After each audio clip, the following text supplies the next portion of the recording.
In this video, I'm going to show you how to create a word cloud in R using WordCloud2. I'm also going to show you how to clean up the data, get it in the format so you can actually create the word cloud, remove any words that are no longer needed, and then also change the shape and the size of the word cloud as well. So with that in mind, let's head over to my RStudio. So if you want to follow along, you can go and get the data set that I've used from Kaggle. The link is on the screen right now, but also it's in the description below. And then also I've included all the script that's available here in the description below as well, as it can get a little bit complicated. So once you've got your data set downloaded and saved in your documents folder, you can just use read R to import the data set that's been saved, and then we can view that. So if I was just to run this now, we can see the data set has loaded in. To make the dataset easier to use in R, because currently the columns have spaces in them, we're going to replace the spaces with full stops by using make.names, and then within make.names, you're going to put names and then in brackets your dataset name, and then a comma, and then unique equals true, and this will change the name. We then want to remove any of the NAs because as we can see here, there are quite a few that are sat, and because we want to use a comment section here, there will be times where people haven't put any comments in. We don't want to include those because we want to actually see the words. So because we're going to be using recommend comment, and currently it's recommend with a space between it. So bear that in mind if you were to set like how I've got this under one thing and I'm running it all at one time, you need to change the name to be now it's got a full stop in it. So what I've done here is I'm going to overwrite the data set, which is mps_dataset, and then what you do, you point to it, and then you do the dataset name again, and then in square brackets, you do !is.na, because it's basically going, oh, is it NA?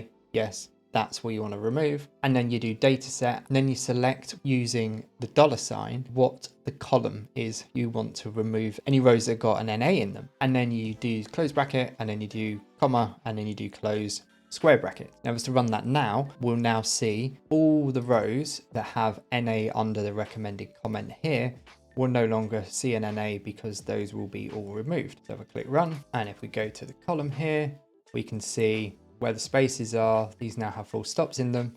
And then also we no longer have any more NAs under the recommend comment. Now we've got our data set clean and ready to use. We now want to start importing the different packages that are going to help us in our cleaning up, and then also creating our word cloud. So the main one for the word cloud is WordCloud2.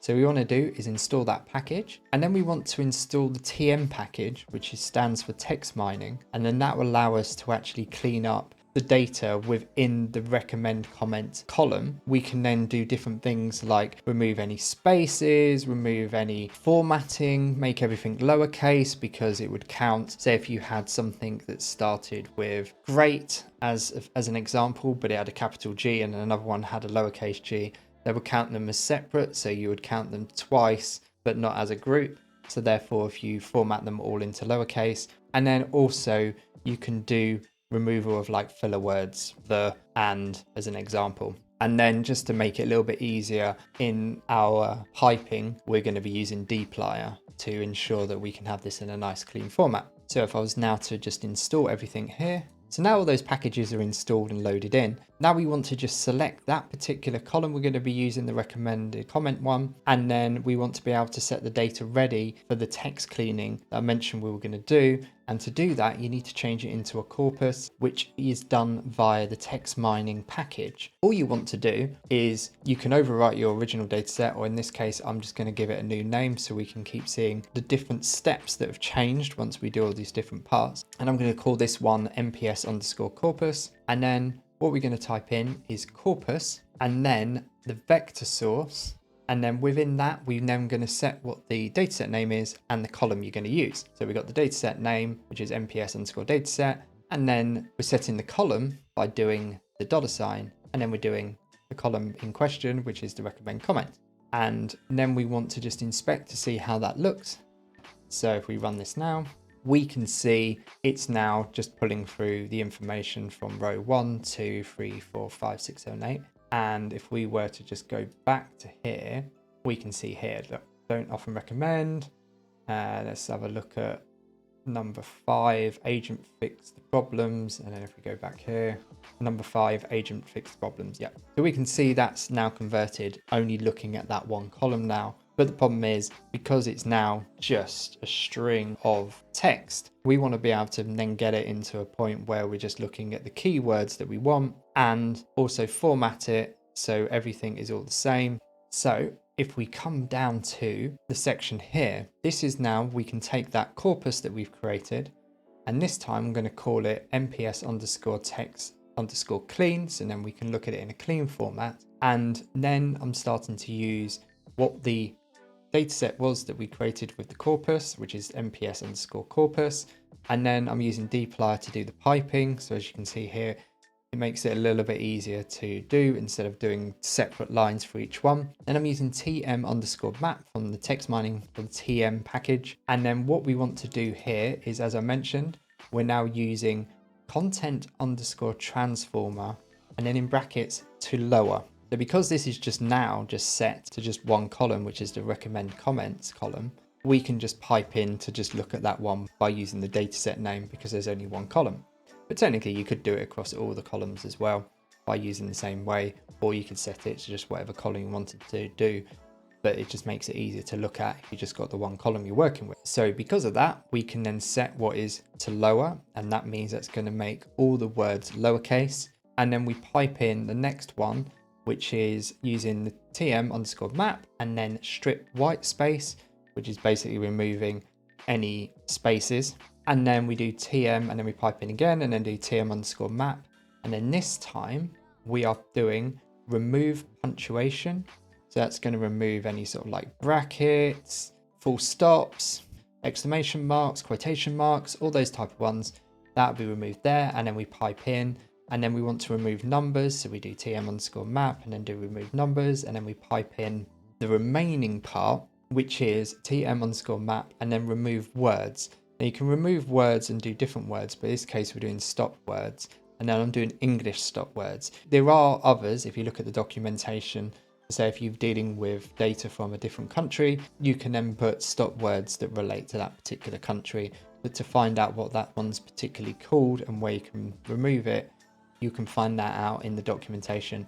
I'll link that again in the description below, just so you have the documentation for the TM package. But in this case, I'm doing EN for English, and then I pipe in for the one last one, which is tm_map, remove words, stop words, and smart. And what smart is technically the same as English, but it's more focused on words that maybe the English one won't remove. Words like from that would fall under there, because where this would be focusing on things like and, the, a, and for, and stuff like that. Smart will actually look at other ones outside of that you wouldn't really need. You could leave that one out if you wanted to and just see how it looks at or remove them manually, which I'll show you how to do that as well. But it's good just to run that one through so you can get a more cleaner set of data, because really you don't need to see from in a word cloud as an example. So if we were to run this now, we can see now the data is looking slightly different, because before where we had don't, so don't often recommend, and we can see you've got a full stop there. We suddenly have do, and then to, for some reason we still have some punctuation there, and then we got recommend. So what we've lost is often.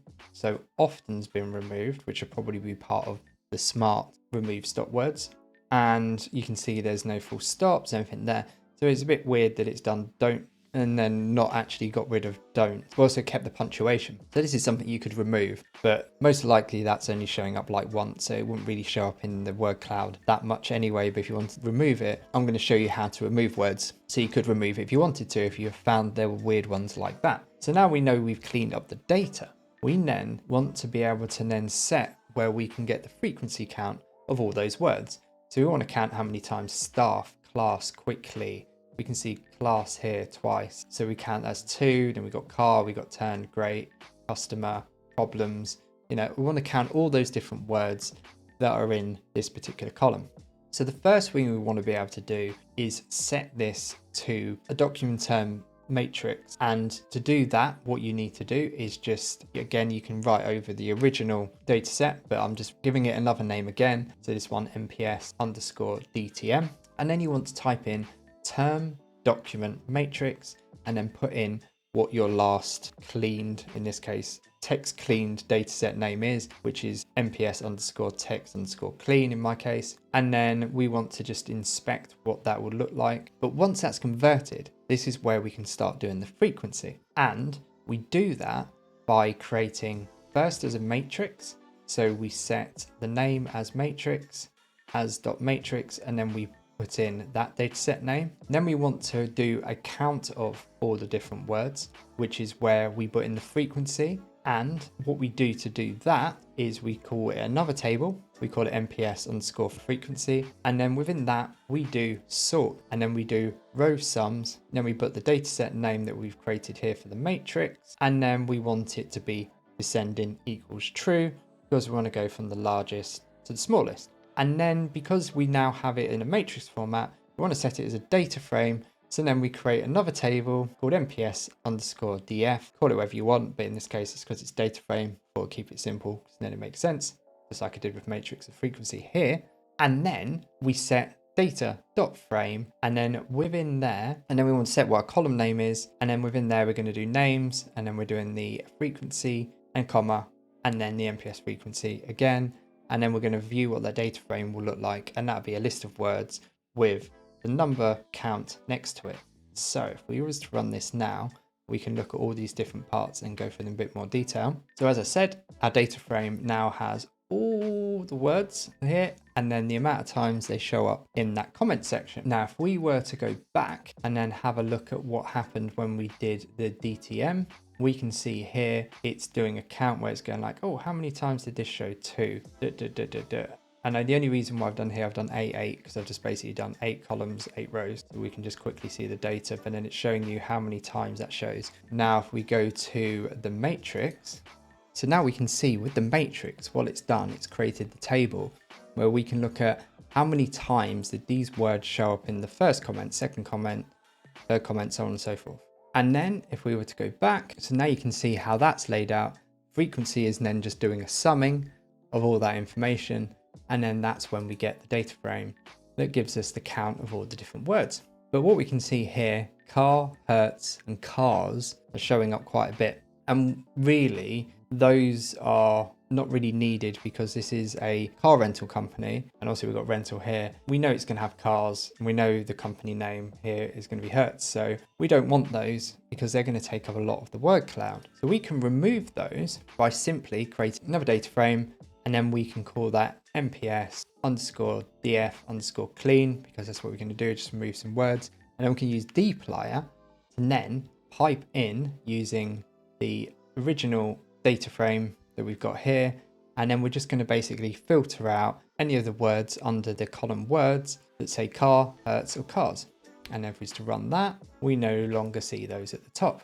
And you can do it the same. Like I said, we can do that with that don't that didn't completely remove, or we can get rid of rental. So now we have that all set up. Now we can simply go down and create a word cloud. And to do that, all you have to do is type in wordcloud2 and then put in that data set that you created there that is all clean. And if we run this, and now as you can see, we now have our lovely word cloud based on the size of the particular words. As you remember, we saw easy, rental, service as quite the highest ones. So, but you can start to see more if you look a bit closer there. And if you want to see it in a bit larger, you can open it up.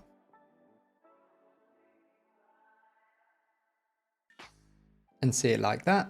But let's say you wanted to do it in a different shape. You didn't want to just be in a circle or be a square like what it's got there. So to change the size and shape of the actual word cloud, you can, instead of just typing in wordcloud2 and then in brackets just putting in your dataset name, you can do after the dataset a comma and then shape equal and then type star for the shape. And there's various shapes that you can do. You can look at that in the documentation, which I'll put in the description below. And then you can set the size by doing comma, size equals, and then I'm doing 0.4.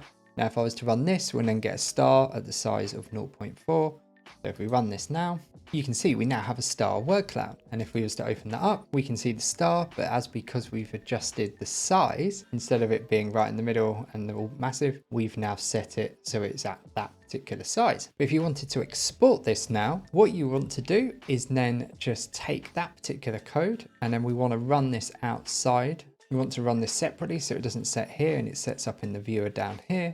We go to run, select line. We then have it pop up in the viewer here. And if you go to save as image, you can set its width and height, and then what image format you want to save at. I'm going to save as a PNG, and then we're just going to call this one star cloud, star word cloud even. Like that. We can see our star's been saved, but as it's cut off because it's saved as the size we got there, we can see it's cut off, but it has saved it. So obviously ensure that when you do save it, it's done to the size that you can see on the screen. So we're to close that. And then if we were to just say open out a bit more, and then if we set this to let's run again. So now we made the view a little bit bigger. Now if we make this save image as, and again we save this as star word cloud, save, we now have our saved word cloud for you to use. So I hope you found this video useful. If you did, please give it a like and subscribe because it helps promote my channel, and then also you get notified whenever I release any more videos. And also if you want to carry on your analytical journey, I have some great videos over here you can check out. And as always, until next time.